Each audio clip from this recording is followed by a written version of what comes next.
जान्हवी आणि केतकी कपड्याच्या विभागामध्ये उभ्या होत्या. त्यांच्या कानावर जेव्हा गोळ्यांचा आवाज पडला तेव्हा त्या दोघीजणी खूप घाबरल्या. दोघींनी एकमेकींचा हात घट्ट पकडला. तेथील सगळे लोक इकडे तिकडे पळत होते. जान्हवी आणि केतकी सुद्धा तेथून पळू लागल्या आणि त्या विभागातून बाहेर आल्या. मॉलमधील आजूबाजूचे वातावरण खूप भयानक बनले होते. सगळीकडे गोंधळ झाला होता. लोकांच्या ओरडण्याचा आवाज येत होता. केतकी घाबरल्यामुळे थरथरत होती. जान्हवीची अवस्था सुद्धा खूप खराब झाली होती. बरेचसे लोक मॉलच्या बाहेर पळून गेले होते. आता ते 4 दहशतवादी ग्राउंड फ्लोअरवर आले होते आणि त्यांनी मॉलचे मेन गेट बंद केले. आता बाहेरचे कोणीही आत येऊ शकत नव्हते आणि आतील कोणी बाहेर जाऊ शकत नव्हते. जे लोक आत अडकले होते त्यांचे जीवन धोक्यात होते. दहशतवाद्यांनी मॉलला हायजॅक केले होते. आतमध्ये राहिलेले लोक खाली ग्राउंड फ्लोअरवर आले होते आणि तिथेच त्यांना कैद केले होते. सगळ्या लोकांना गुडघ्यावर बसायला लावले होते आणि बंदुकीचा निशाणा त्यांच्यावर धरला होता. जवळजवळ 50 लोक तिथे उपस्थित होते. त्यामध्ये 10 मुलं आणि 30 बायका व 10 पुरुष सामील होते. जान्हवी आणि केतकी 3ऱ्या मजल्यावरच्या लॉबीमध्ये लपून उभ्या होत्या आणि हे भयानक दृश्य त्या पाहत होत्या. जान्हवीला आता रडू येऊ लागले होते. केतकी तिला शांत करत होती, परंतु केतकीला सुद्धा खूप भीती वाटत होती. मॉलच्या बाहेर खूप गोंधळ चालू होता. मीडिया आणि पोलीस सुद्धा तिथे आले होते, परंतु मॉलच्या आत कोणीही जाऊ शकत नव्हते. नाहीतर आत अडकलेल्या लोकांचे जीवन धोक्यात आले असते. हळूहळू ही बातमी पूर्ण महाराष्ट्र राज्यामध्ये पसरली आणि आता ती सर्व भारतामध्ये सुद्धा पसरली होती. मॉलमध्ये अडकलेल्या लोकांचे कुटुंब मॉलच्या बाहेर येऊ लागले आणि आपल्या आत अडकलेल्या लोकांच्या रक्षणासाठी प्रार्थना करू लागले. मुख्यमंत्री ऑफिसमध्ये जेव्हा ही बातमी सगळ्यांना माहीत झाली तेव्हा सगळे काळजीत पडले होते. रितेश आपल्या केबिनमध्ये उभा होता आणि समोर भिंतीवर असलेल्या स्क्रीनवरती मॉलच्या हल्ल्यावरच्या बातम्या पाहत होता. त्याच्या कपाळावर आठ्या पडू लागल्या होत्या. डोळ्यामध्ये राग आणि तिरस्कार स्पष्ट दिसत होता. त्याचे मन म्हणत होते त्या आतंकवाद्यांना स्वतः जाऊन जीवानाशी मारून टाकावे. रितेशने इमर्जन्सी मीटिंग बोलावली. त्यामध्ये मोठे मोठे नेते, आर्मीचे ऑफिसर आणि अजून बरेच अधिकारी सहभागी होते.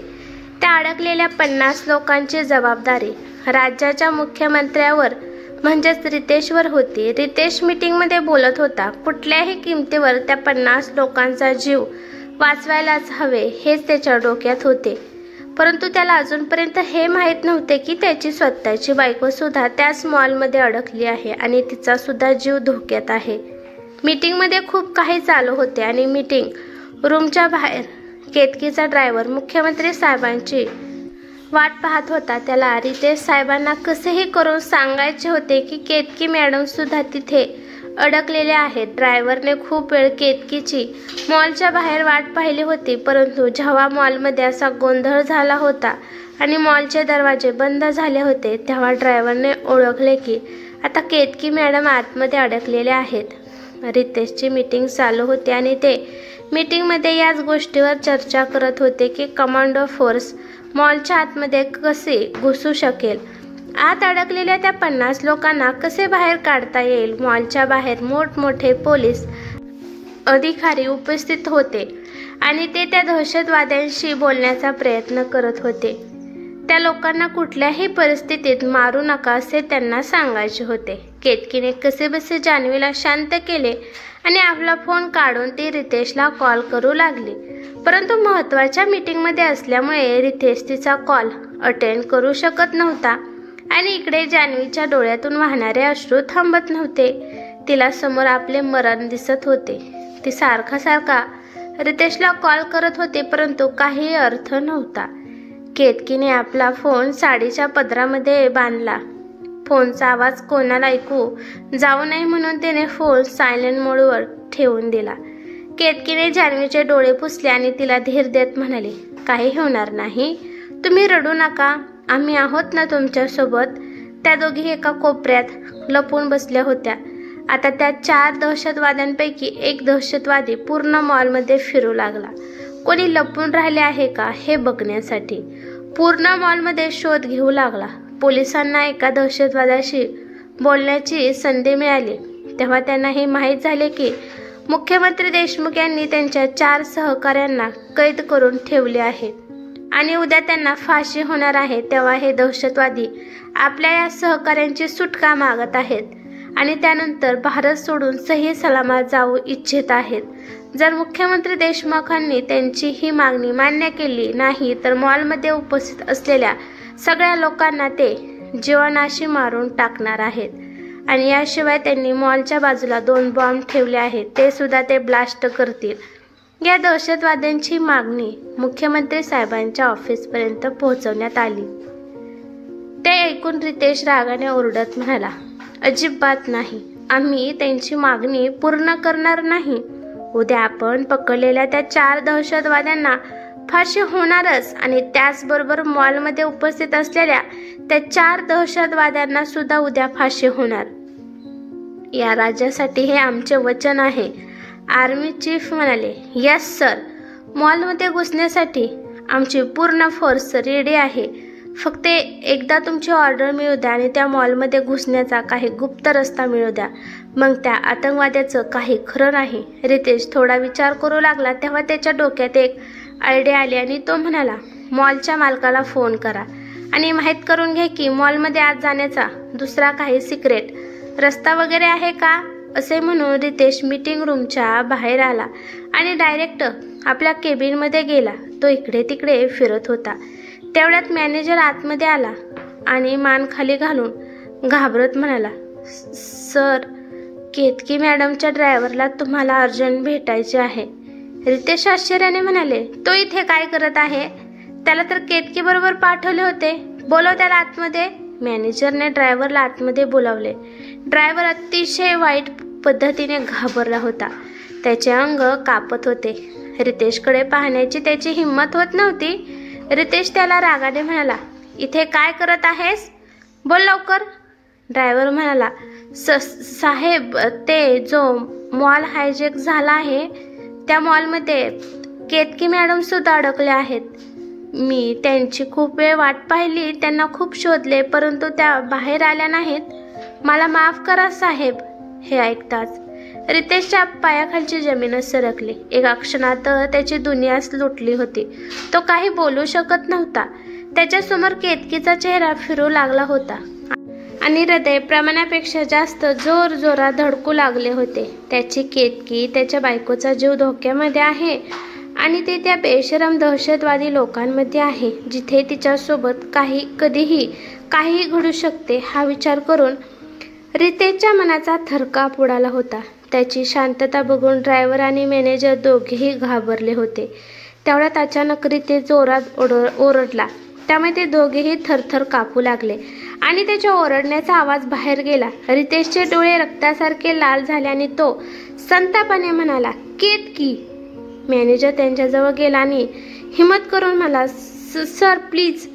रितेशने त्याला आपला हात दाखवला आणि तो मॅनेजर गप्प बसला. रितेशने आपला फोन पाहिला तेव्हा त्याला केतकीचे खूप सारे मिस कॉल पडलेले दिसले आणि तो अजूनच वेडाने अस्वस्थ झाला.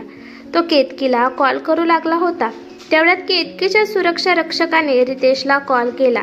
रितेशने पटकन कॉल घेतला आणि अधीर होऊन म्हणाला, आमची केतकी कुठे आहे. तिला आमच्या जवळ घेऊन या, नाहीतर आम्ही वेडे होऊन जाऊ. तिच्याशिवाय आम्ही कसे राहू शकणार. कुठल्याही किमतीवर ती आम्हाला सुरक्षित पाहिजे.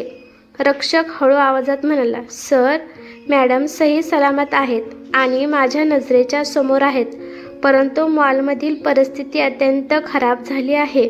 त्यामुळे आम्ही बाहेर पडू शकत नाही. टोटल 4 लोक आहेत आणि त्यांच्याजवळ AK-47 आहे. त्याचा सामना आम्ही करू शकत नाही. आणि आम्ही असे ऐकले आहे की पूर्ण मॉलमध्ये त्यांनी 2 जागेवर बॉम्ब ठेवले आहेत. सर, सगळ्यांच्या जीवाला धोका आहे.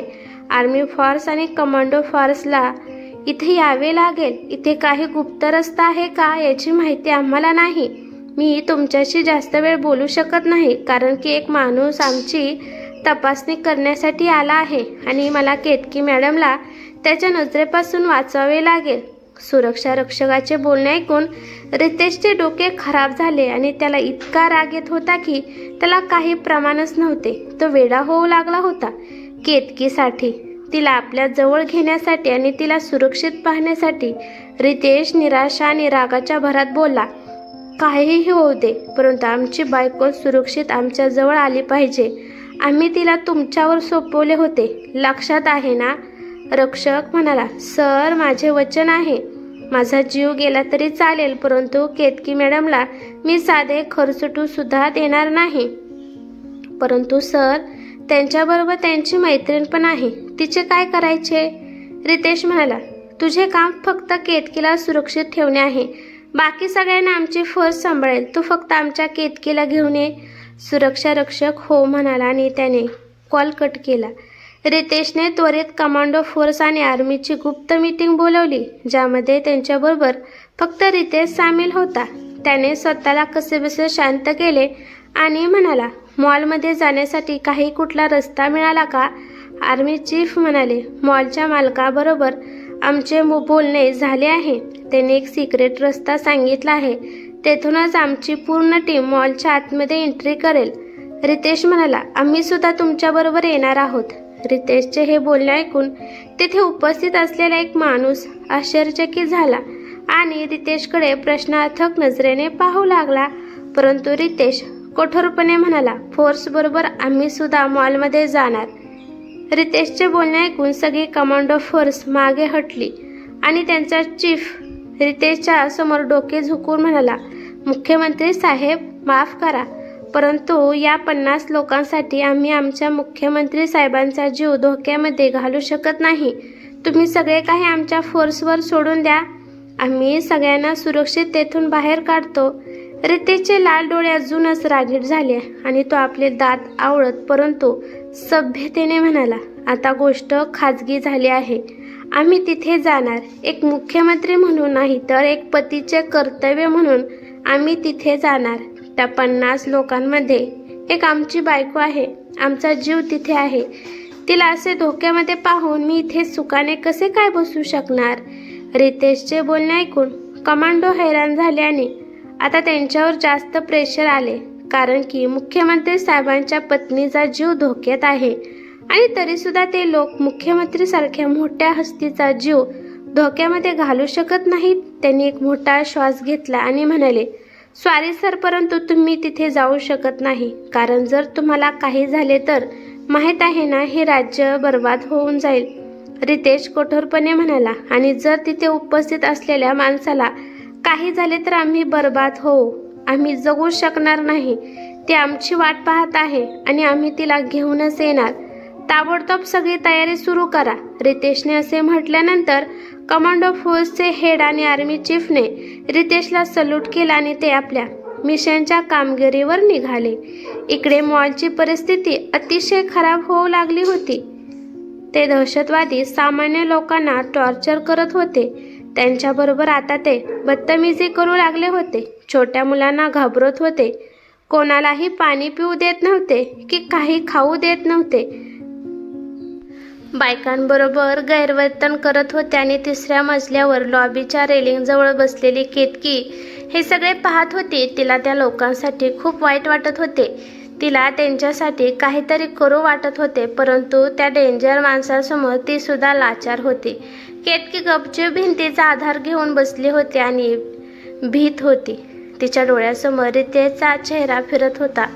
तिला वाटू लागले, हा तिच्या जीवनातला शेवटचा दिवस आहे आणि ती आता कधीच रितेशला भेटू शकणार नाही.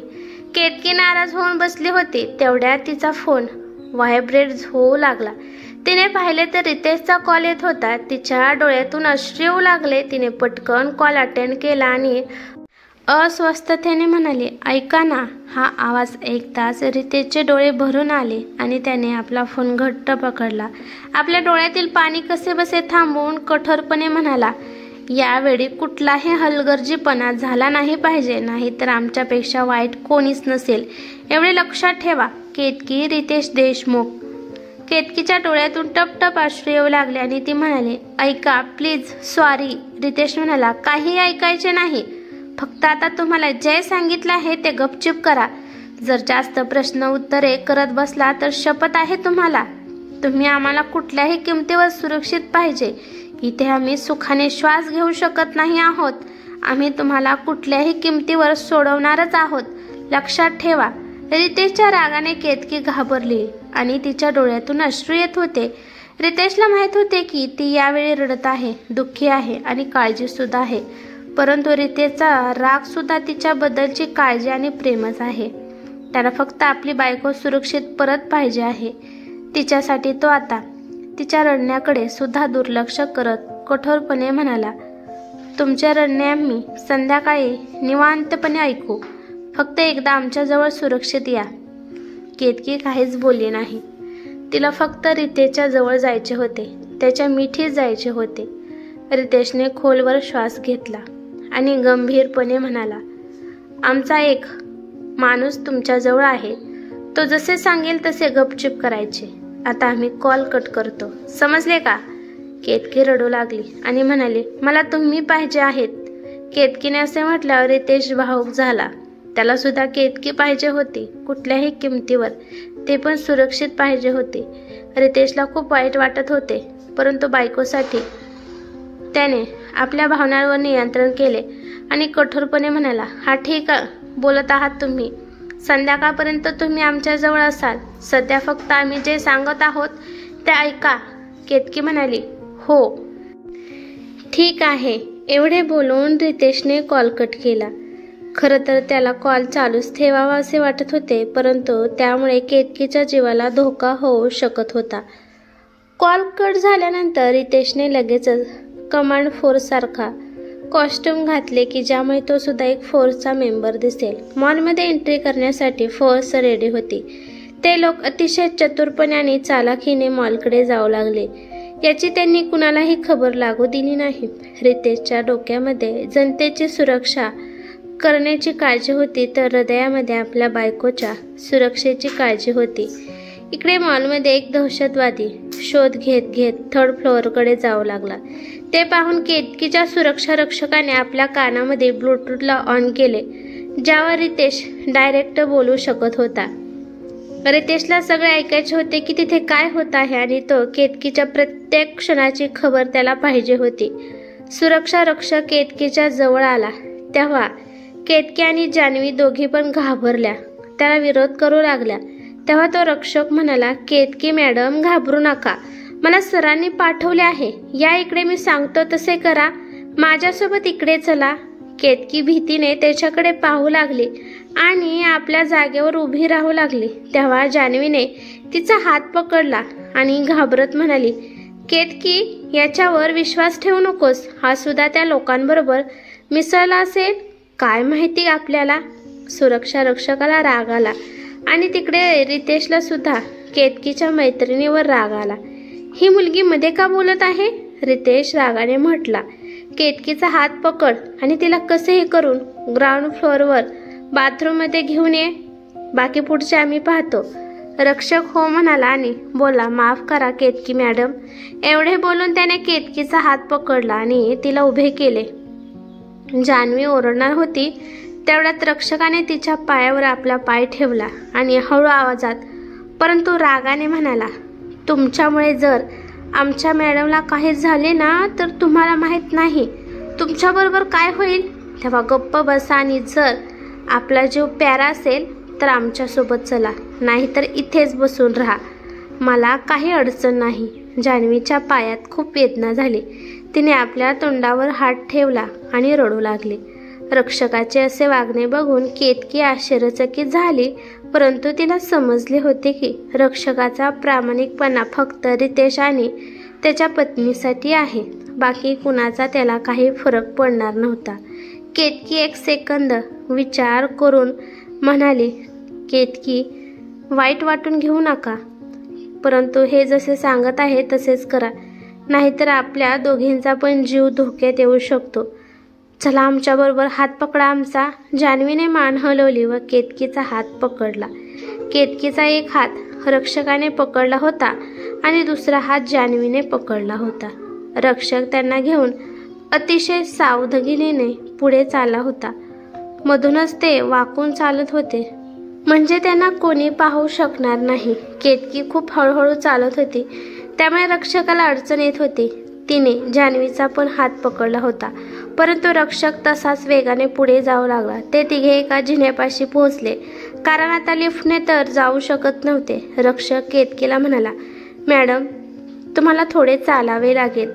आशा करतो की तुम्हाला काही त्रास होऊ नये. केतकी म्हणाली की तुम्ही अजिबात काळजी करू नका, आम्ही चालू शकतो. रक्षकाने परत केतकी आणि जान्हवीचा हात पकडला आणि तो पुढे जाऊ लागला. तेवढ्यात त्याच्या कानावर कोणाच्या तरी पावलांचा आवाज ऐकू आला. पावलांचा आवाज ऐकून तो सावध झाला. एक दहशतवादी त्यांच्याकडे येत होता. रक्षकाने आपला वेग वाढवला आणि त्या दोघींना घेऊन पटकन जिन्यातून खाली उतरू लागला. केतकी आणि जान्हवीची हालत खराब होऊ लागली होती. त्या दोघींचा जीव टांगणीवर अडकला होता. रक्षक त्या दोघींना घेऊन पटकन ग्राउंड फ्लोअरवर एका लॉबीमध्ये आला. इथे सगळ्यात जास्त धोका होता, कारण इथे तर बॉम्ब ठेवले होते आणि बाकी सर्व लोक तिथेच उपस्थित होते. गार्ड त्या दोघींना घेऊन बाथरूमकडे जाऊ लागला, परंतु तिथे एक दहशतवादी उपस्थित होता. ते पाहून रक्षकाला थांबावे लागले आणि या दोघी मुलींना त्याने एका मोठ्या भांड्याच्या पाठीमागे लपवल्याने स्वतः पुढे जाऊ लागला. रक्षकाची तेज नजर त्या दहशतवाद्यावर होती, जो इकडे तिकडे पाहत होता. रक्षकाने आजूबाजूला पाहिले तेव्हा त्याला एक बॅग दिसली. त्याने ती बॅग उघडली आणि आपल्या विरुद्ध दिशेला जोरात फेकली.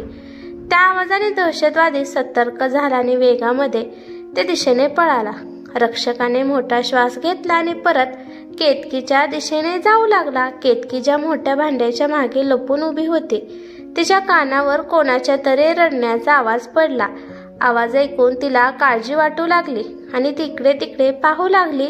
तिने जान्हवीचा हात सोडला आणि त्या आवाजाच्या दिशेने जाऊ लागली.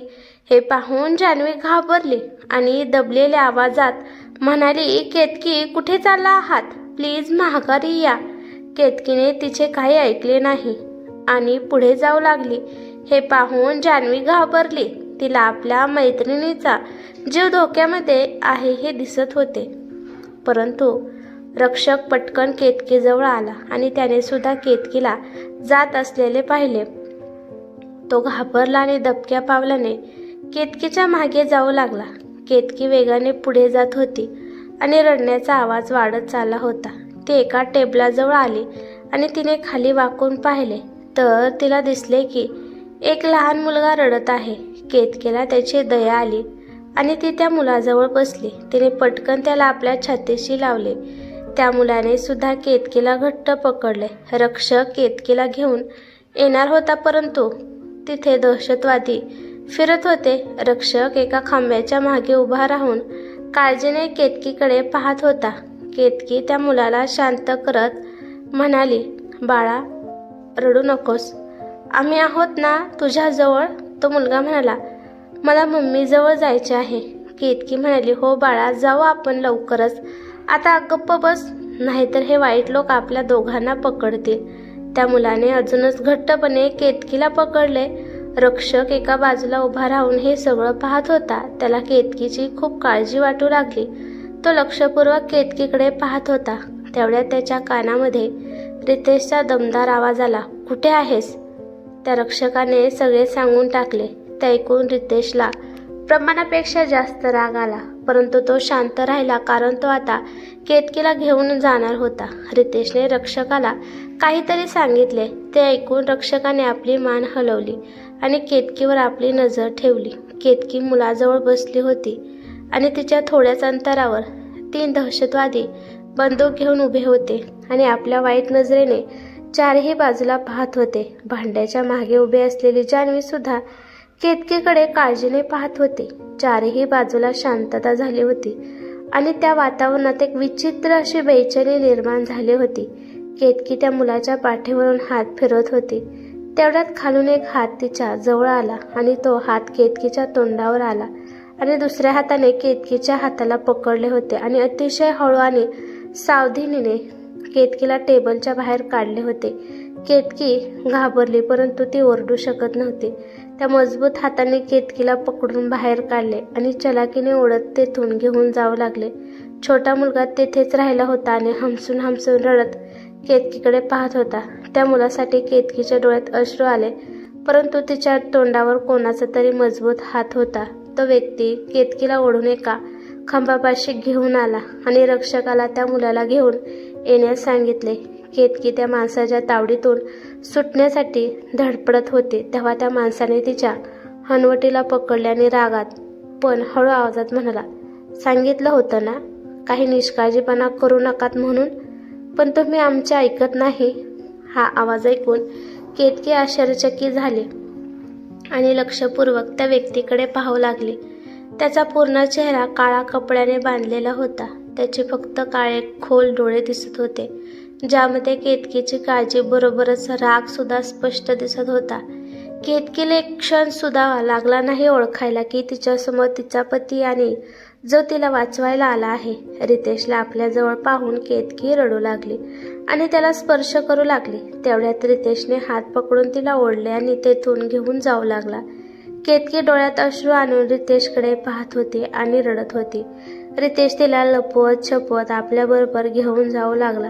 त्याच्या डोळ्यामध्ये आक्रोश स्पष्ट दिसत होता. रितेश तिला घेऊन बाथरूमकडे जाऊ लागला तेव्हा केतकी त्याला थांबवत हळू आवाजात म्हणाली, प्लीज त्या छोट्या मुलाला आणि आमच्या मैत्रिणीला सुद्धा येऊ द्या, आम्ही असे एकटी नाही जाऊ शकत. रितेशला खूप राग आला. त्याने केतकीला ओढले आणि पटकन बाथरूमकडे जाऊ लागला. जान्हवी लपून हे सर्व पाहत होती. तिला समजत नव्हते की ती व्यक्ती कोण होती जो केतकीला इथून अशा प्रकारे ओढत घेऊन चालला होता.